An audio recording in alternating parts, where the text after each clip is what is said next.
जोहार नमस्कार। झारखंड समेत देश दुनिया की तमाम बड़ी खबरों में से कुछ प्रमुख खबरों पर आइए नजर डालते हैं। जोहार दर्शकों, स्वागत है आपका आज के ताज़ा समाचार बुलेटिन में। हम आपके लिए लेकर आए हैं झारखंड और देश दुनिया की 50 बड़ी एवं महत्वपूर्ण खबरें। तो चलिए बिना देर किए शुरू करते हैं। सबसे पहले बात झारखंड की। झारखंड में वर्तमान में मौसम के दोहरे रूप के कारण गुमला में न्यूनतम तापमान 6.9 डिग्री सेल्सियस तक गिरने से कड़ाके की ठंड है। वहीं चाईबासा में अधिकतम तापमान 33 डिग्री सेल्सियस तक पहुंचने से गर्मी का एहसास हो रहा है।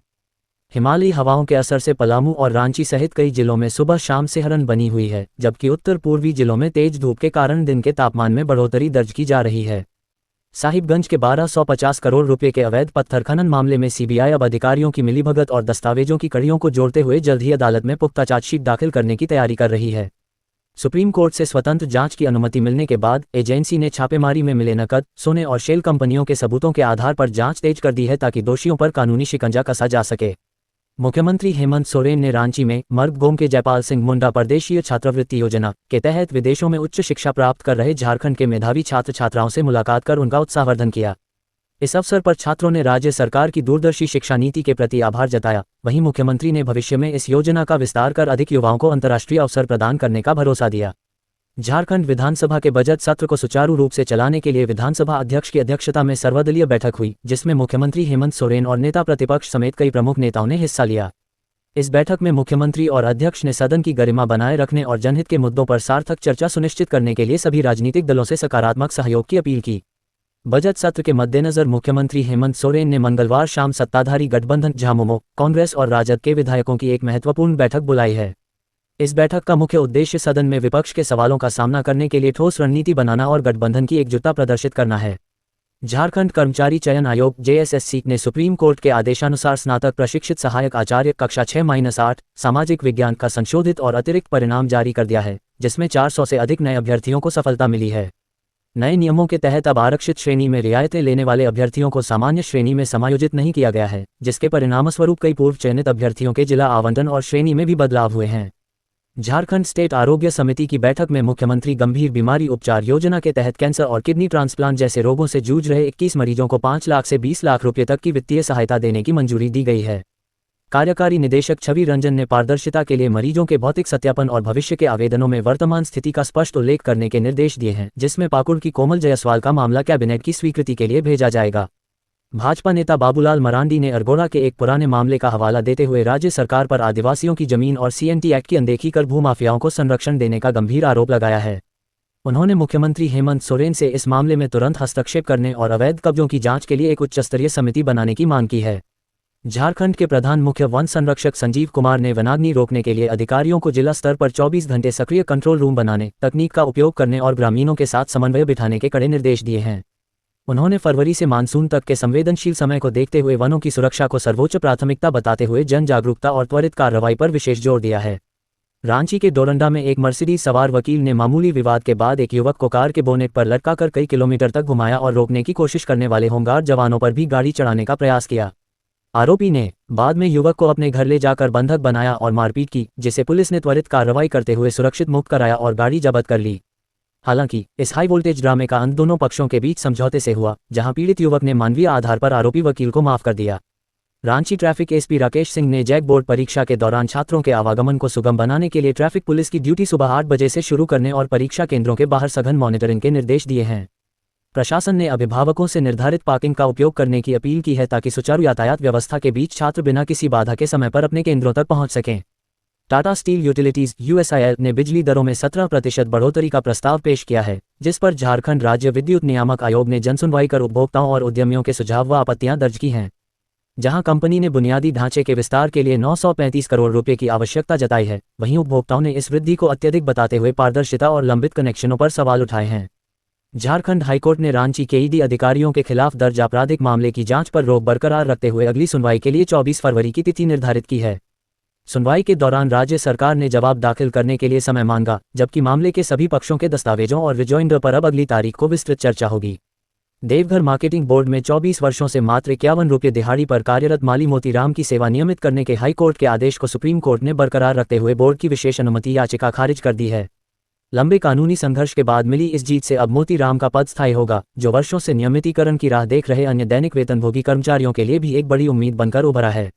झारखंड सरकार और पुलिस प्रशासन नेशनल चिल्ड्रेन फंड (NCF) के तहत उन बच्चों को शैक्षणिक सहायता प्रदान कर रहे हैं जिन्होंने आतंकवादी हमलों, उग्रवाद या सीमा संघर्ष में अपने माता पिता को खो दिया है। इस योजना के अंतर्गत स्कूली शिक्षा से लेकर प्रोफेशनल कोर्सेज तक के लिए 1250 से 1750 रुपये प्रति माह की सहायता दी जाएगी, जिसके लिए पुलिस मुख्यालय ने शहीद पुलिसकर्मियों के आश्रितों की पहचान और आवेदन प्रक्रिया तेज करने के निर्देश दिए हैं। धनबाद रेल मंडल के महुआ मिलान और निद्रा स्टेशनों के बीच रेलवे ट्रैक पर हाथियों का झुंड आने से सुरक्षा के मद्देनजर घंटों तक ट्रेनों का परिचालन बाधित रहा, जिससे वंदे भारत और गरीब रथ सहित कई प्रमुख ट्रेनों के मार्ग बदलने पड़े। झारखंड में बढ़ते हाथी मानव द्वंद्व के बीच हुई इस घटना ने रेल प्रशासन की चिंता बढ़ा दी है। हालांकि हाथियों के हटने के बाद अब ट्रेनों का आवागमन सामान्य कर दिया गया है। बोकारो के डीसी अजय नाथ झा ने बोर्ड परीक्षाओं के मद्देनजर नागरिकों से अपील की है कि वे शादी विवाह या धार्मिक आयोजनों में डीजे और तेज आवाज वाले यंत्रों का प्रयोग न करें, ताकि छात्र शांतिपूर्ण माहौल में एकाग्रता के साथ पढ़ाई कर सकें। इसके साथ ही उन्होंने समाज की जिम्मेदारी पर जोर देते हुए लोगों से 23 फरवरी को होने वाले नगर पालिका निर्वाचन में अनिवार्य रूप से मतदान करने का भी आग्रह किया है। झारखंड हाईकोर्ट ने भाजपा नेता बाबूलाल मरांडी को बड़ी राहत देते हुए मुख्यमंत्री हेमंत सोरेन के खिलाफ कथित विवादित बयानबाजी के मामले में दर्ज सभी 5 प्राथमिकियों को रद्द करने का आदेश दिया है। Justice A.K. चौधरी की अदालत ने सुनवाई के बाद उन मुकदमों को निरस्त कर दिया, जो एक यूट्यूब इंटरव्यू के बाद झामुमो कार्यकर्ताओं द्वारा राज्य के अलग अलग थानों में दर्ज कराए गए थे। झारखंड स्वास्थ्य विभाग ने राष्ट्रीय स्वास्थ्य मिशन (NHM) के कर्मियों की बिना मुख्यालय की अनुमति के की गई सभी जिला स्तरीय प्रतिनियुक्तियों को तत्काल प्रभाव से रद्द करने का सख्त निर्देश दिया है। अभियान निदेशक ने सभी सिविल सर्जनों को स्पष्ट किया है कि भविष्य में किसी भी कर्मी को उनके मूल कार्यस्थल से हटाने के लिए राज्य मुख्यालय की लिखित अनुमति अनिवार्य होगी, अन्यथा इसे नियम विरुद्ध माना जाएगा। रांची निकाय चुनाव के लिए भाजपा समर्थित मेयर प्रत्याशी रोशनी खलखो ने वरिष्ठ नेताओं की उपस्थिति में अपना संकल्प पत्र जारी किया है, जिसमें शहर को स्मार्ट बनाने और स्थानीय समस्याओं के समाधान का रोडमैप पेश किया गया है। राजधानी में 23 फरवरी को होने वाले मतदान में मुख्य मुकाबला भाजपा और कांग्रेस समर्थित प्रत्याशियों के बीच माना जा रहा है, जिसके परिणाम 27 फरवरी को घोषित किए जाएंगे। रांची में रमजान 2026 की तैयारियां जोरों पर हैं, जहां बुधवार को चांद दिखने के साथ ही तरावीह की नमाज और रोजों का सिलसिला शुरू हो जाएगा। शहर के विभिन्न क्षेत्रों में 10 दिवसीय विशेष तरावीह और जुमे की नमाजों के लिए मस्जिदों में पुख्ता इंतजाम किए गए हैं, जबकि 21 मार्च को ईद उल फित्र मनाए जाने की संभावना है। झारखंड में 23 फरवरी को होने वाले नगर निकाय चुनाव के मद्देनजर प्रशासन ने 21 फरवरी की शाम 5 बजे से 24 फरवरी की सुबह 7 बजे तक पूरे राज्य में ड्राई डे घोषित कर शराब की बिक्री पर पूर्ण प्रतिबंध लगा दिया है। शांतिपूर्ण और निष्पक्ष मतदान सुनिश्चित करने के उद्देश्य से जारी इस आदेश के तहत सभी दुकानें, बार और गोदाम बंद रहेंगे तथा उल्लंघन करने वालों पर कड़ी कानूनी कार्रवाई की जाएगी।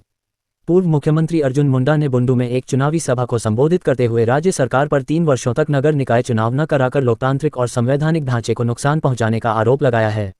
उन्होंने भाजपा समर्थित प्रत्याशी राजेश उरांव के पक्ष में मतदान की अपील की, जिसके दौरान उलगुलान मंच के अध्यक्ष मुकेश मुंडा भाजपा में शामिल हुए और शहर के विकास का संकल्प लिया गया। चंद्रपुरा स्थित DVC झारखंड मजदूर संघ कार्यालय पर कब्जे को लेकर झामुमो प्रखंड अध्यक्ष सुभाष चंद्र महतो और यूनियन नेताओं के बीच हिंसक झड़प हुई, जिसमें दोनों पक्षों ने एक दूसरे पर मारपीट, छिनतई और कार्यालय का ताला तोड़ने के गंभीर आरोप लगाए हैं। विवाद बढ़ने पर पुलिस ने हस्तक्षेप कर कार्यालय को फिलहाल सील कर दिया है और दोनों पक्षों की लिखित शिकायतों के आधार पर मामले की जांच शुरू कर दी है। झारखंड के नवनियुक्त पर्यटन सचिव मुकेश कुमार ने पतरातू लेक रिजॉर्ट के विस्तार के लिए 100 से अधिक नए कमरों और 25 एकड़ में अत्याधुनिक वाटर पार्क के निर्माण की भव्य योजना की घोषणा की है। इस पहल का उद्देश्य गुणवत्तापूर्ण आवास और मनोरंजन की सुविधाएं बढ़ाकर पर्यटकों को आकर्षित करना और स्थानीय अर्थव्यवस्था को मजबूती प्रदान करना है। पूर्व मुख्यमंत्री चंपाई सोरेन झारखंड निकाय चुनावों के बीच बंगाल विधानसभा चुनाव की तैयारियों में जुट गए हैं, जहां वे सीमावर्ती आदिवासी बहुल क्षेत्रों में भाजपा कार्यकर्ताओं को एकजुट कर रहे हैं। भाजपा केंद्रीय नेतृत्व द्वारा मिले विशेष कार्यभार के तहत वे झारग्राम जैसे क्षेत्रों में TMC के खिलाफ आदिवासी समाज को जागरूक कर रहे हैं, ताकि आगामी चुनावों में पार्टी की जीत सुनिश्चित की जा सके। अनगढ़ा के पंचायत भवन में आयोजित डाक विभाग के वित्तीय सेवा जागरूकता कार्यक्रम में ग्रामीणों को विभिन्न बचत और बीमा योजनाओं की विस्तृत जानकारी दी गई। इस अवसर पर SSP विनोद कुमार पंडित ने डाककर्मियों को आगामी 11 मार्च को होने वाले महालॉगिन डे के लिए निर्धारित लक्ष्य पूरा करने और अधिक से अधिक लोगों को PLI व RPLI बीमा योजनाओं से जोड़ने का निर्देश दिया। धनबाद के वासेपुर में प्रशासन ने कुख्यात अपराधी प्रिंस खान के घर पर कुर्की जब्ती की शेष रह गई कानूनी प्रक्रिया को पूरा करते हुए छत के शेड आदि हटाने की बड़ी कार्रवाई की है। बैंक मोड़ और भूली थाना प्रभारियों के नेतृत्व में हुई यह कार्रवाई कोर्ट के आदेश पर अंजाम दी गई, जिसके दौरान सुरक्षा के मद्देनजर इलाके में भारी पुलिस बल तैनात रहा। हजारीबाग पुलिस ने नशाखोरी के खिलाफ बड़े अभियान के तहत कटकमदाग, लोसिंघना और ईचा क्षेत्रों से 14 तस्करों को गिरफ्तार कर उनके पास से भारी मात्रा में ब्राउन शुगर, गांजा, नकदी और वाहन बरामद किए हैं। एसपी अंजनी अंजन के निर्देश पर हुई इस कार्रवाई में कई पुराने अपराधियों को भी दबोचा गया है, जो तकनीक और तौल मशीनों का उपयोग कर मादक पदार्थों के अवैध कारोबार में सम्मिलित थे। जमशेदपुर में डीसी कर्ण सत्यार्थी ने नारकोटिक्स समन्वय समिति की बैठक में दवा दुकानों पर प्रतिबंधित दवाओं की सूची अनिवार्य रूप से प्रदर्शित करने और शैक्षणिक संस्थानों के 100 मीटर के दायरे में नशा सामग्री की बिक्री रोकने के सख्त निर्देश दिए हैं। उन्होंने नारकोटिक्स डेटा के ऑनलाइन संधारण में लापरवाही पर नाराजगी जताते हुए पुलिस और प्रशासन को आपसी समन्वय से तस्करों के खिलाफ कठोर कार्रवाई करने और युवाओं में जागरूकता फैलाने का आदेश दिया। रामगढ़ में संगठित अपराध और रंगदारी पर लगाम लगाने के लिए आईजी सुनील भास्कर ने विदेशों से गिरोह चलाने वाले सरगनाओं के खिलाफ रेड कॉर्नर नोटिस जारी करने और जेल से छूटे अपराधियों की दैनिक मॉनिटरिंग के कड़े निर्देश दिए हैं। सुरक्षा व्यवस्था को मजबूत करने हेतु अब व्यवसायियों के लिए डीएसपी स्तर के नोडल अधिकारी नियुक्त किए जाएंगे और रक्षक ऐप व आधुनिक बैरियर्स के जरिए जिले के प्रवेश द्वारों पर सघन निगरानी रखी जाएगी। गिरिडीह पुलिस ने कप्तान डॉक्टर बिमल कुमार के नेतृत्व में छापेमारी कर 3 शातिर साइबर अपराधियों आशीष, रंजीत और रामेश्वर मंडल को गिरफ्तार करने में सफलता हासिल की है। आरोपियों के पास से ठगी में प्रयुक्त 4 मोबाइल और 5 सिम कार्ड बरामद किए गए हैं, जिनका उपयोग वे तकनीकी माध्यमों से लोगों को ऑनलाइन धोखाधड़ी का शिकार बनाने के लिए करते थे। पिपरवार के चिरैयाटांड गांव में बच्चा चोर होने के संदेह में ग्रामीणों ने रामगढ़ के 40 वर्षीय रामबली रजवार की बेरहमी से पिटाई कर दी, जिनकी इलाज के दौरान रिम्स में मौत हो गई।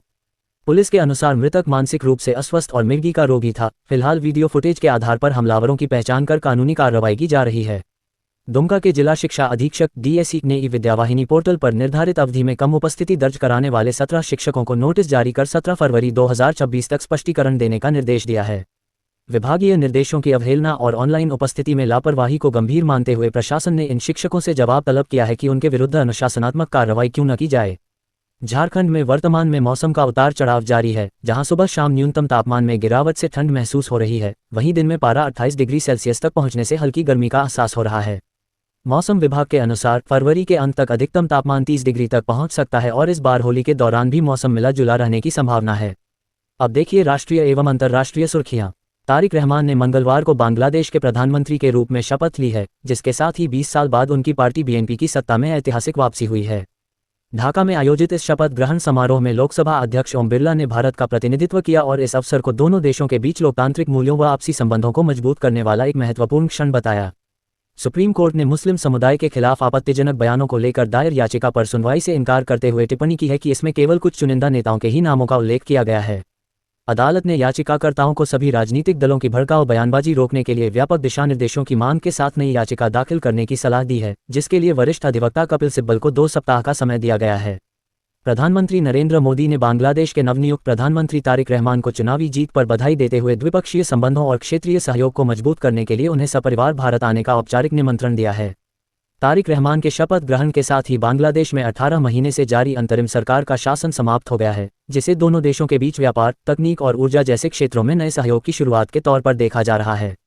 दरभंगा के घनश्यामपुर में एक सामाजिक बैठक के दौरान अज्ञात चोरों ने भाजपा विधायक मैथिली ठाकुर की मां के वाहन से उनके पर्स में रखे हीरे के गहने और महंगी घड़ी चोरी कर ली। पुलिस ने इस संबंध में भारतीय न्याय संहिता की संबंधित धाराओं के तहत प्राथमिकी दर्ज कर ली है और सीसीटीवी फुटेज व तकनीकी साक्ष्यों के आधार पर आरोपियों की तलाश की जा रही है। बेंगलुरु से लखनऊ आ रही एक फ्लाइट में बिजनेस क्लास की सीट और प्री बुक भोजन न मिलने पर यात्री और क्रू के बीच तीखा विवाद हुआ, जिसके बाद यात्री ने एयरलाइन पर प्रताड़ना का आरोप लगाया है। दूसरी ओर एयरलाइन ने यात्री पर अनुशासनहीनता का आरोप लगाते हुए मामला सीआईएसएफ को सौंपा, जिसके बाद पुलिस ने दोनों पक्षों की शिकायतों के आधार पर जांच शुरू कर दी है। बिहार विधानसभा के बजट सत्र के दौरान राजद विधायकों ने शिक्षा, गिरती प्रतिव्यक्ति आय और शराबबंदी की विफलता जैसे मुद्दों को लेकर सरकार के खिलाफ जोरदार नारेबाजी और प्रदर्शन किया। विपक्षी दल ने राज्य की नीतिगत पिछड़ेपन के लिए मोदी नीतीश सरकार को जिम्मेदार ठहराया, जिसे सत्तापक्ष ने राजनीति से प्रेरित बताते हुए खारिज कर दिया। बिहार में मैट्रिक और सीबीएसई की बोर्ड परीक्षाएं आज से शुरू हो गई हैं, जिसमें 15 लाख से अधिक परीक्षार्थी शामिल हो रहे हैं और छात्राओं की संख्या छात्रों से अधिक दर्ज की गई है। पहले दिन कई केंद्रों पर कड़े सुरक्षा नियमों के बीच समय पर न पहुंच पाने के कारण छात्राओं द्वारा दीवार फांदकर प्रवेश करने और मुंगेर में चीटिंग से जुड़े वीडियो वायरल होने जैसी छिटपुट घटनाएं सामने आई हैं। भागलपुर समाहरणालय को ईमेल के जरिए बम से उड़ाने की धमकी मिलने के बाद प्रशासन में हड़कंप मच गया है, जिसके चलते पूरे परिसर में पुलिस बल, बम निरोधक दस्ते और डॉग स्क्वाड द्वारा सघन तलाशी अभियान चलाया जा रहा है। पिछले 2 हफ्तों में राज्य के कई न्यायालयों को मिली ऐसी ही धमकियों को देखते हुए साइबर सेल ईमेल के स्रोत की जांच कर आरोपियों का पता लगाने में जुट गई है। हरियाणा सरकार ने सुप्रीम कोर्ट के आदेश के आलोक में विज्ञापन संख्या 2/2012 के तहत नियुक्त करीब 4000 प्राथमिक शिक्षकों के लिए मार्च 2027 तक शिक्षक पात्रता परीक्षा HTET पास करना अनिवार्य कर दिया है। पूर्व में मिली छूट को रद्द करते हुए प्रशासन ने स्पष्ट किया है कि निर्धारित समय सीमा तक परीक्षा उत्तीर्ण न करने वाले शिक्षकों की सेवाएं बिना किसी पूर्व सूचना के समाप्त कर दी जाएंगी।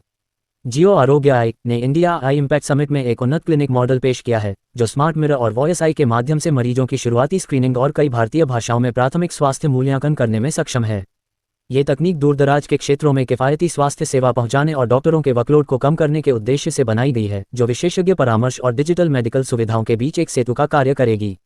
NTA ने जी मेंस 2026 के पहले सत्र के परिणाम घोषित कर दिए हैं, जिसमें देश विदेश के 13 लाख से अधिक छात्र शामिल हुए और कुल 12 मेधावियों ने 100 परसेंटाइल्स को हासिल कर इतिहास रचा है। परीक्षा की शुचिता के लिए आधुनिक तकनीक और नॉर्मलाइजेशन प्रक्रिया का उपयोग किया गया है और अब छात्रों की अंतिम रैंकिंग अप्रैल में होने वाले दूसरे सत्र के सर्वश्रेष्ठ प्रदर्शन के आधार पर तय की जाएगी। पवन सिंह और ज्योति सिंह के बीच आरा सिविल कोर्ट में चल रहे तलाक के मामले में ज्योति सिंह ने कथित तौर पर 10 करोड़ रुपए की एलिमनी मांगी थी, जिस पर आपसी बातचीत के बाद 3 करोड़ रुपए और नोएडा में एक फ्लैट पर सहमति बनने की खबरें सामने आई हैं। इस विवाद के बीच अभिनेत्री अक्षरा सिंह ने एलिमनी को महिला का वैधानिक अधिकार बताते हुए ज्योति सिंह का समर्थन किया है, जिससे इस हाई प्रोफाइल मामले ने एक नई चर्चा छेड़ दी है। भारतीय क्रिकेटर ईशान किशन और जयपुर की मॉडल अदिति हुंडिया के रिश्ते की चर्चा तब और तेज हो गई जब ईशान के दादा ने एक इंटरव्यू में अदिति को उनकी गर्लफ्रेंड बताते हुए परिवार की सहमति के संकेत दिए। मिस इंडिया फाइनलिस्ट रह चुकी अदिति और ईशान के अफेयर की खबरें 2019 से ही सुर्खियों में हैं और अब कयास लगाए जा रहे हैं कि T20 वर्ल्ड कप के बाद दोनों शादी के बंधन में बंध सकते हैं। ये थी आज की 50 बड़ी खबरें। अगर आप ऐसे ही अपडेट्स पाना चाहते हैं तो हमारे YouTube चैनल को सब्सक्राइब करें, Facebook पेज को लाइक करें और इस वीडियो को लाइक एवं शेयर जरूर करें। फिर मिलेंगे अगले बुलेटिन में, तब तक के लिए जोहार और नमस्ते। कैसी लगी आपको हमारी ये खबर, ये हमें कमेंट बॉक्स में लिखकर ज़रूर से बताएं और ऐसे ही नवीनतम ताज़ा अपडेट्स, खास खबरों से रूबरू बने रहने के लिए बने रहें हमारे संग। कैमरा के पीछे से मेरा सहयोग कर रहे अजय महतो, आनंद चौहान के साथ मैं यजत पिंटू रांची।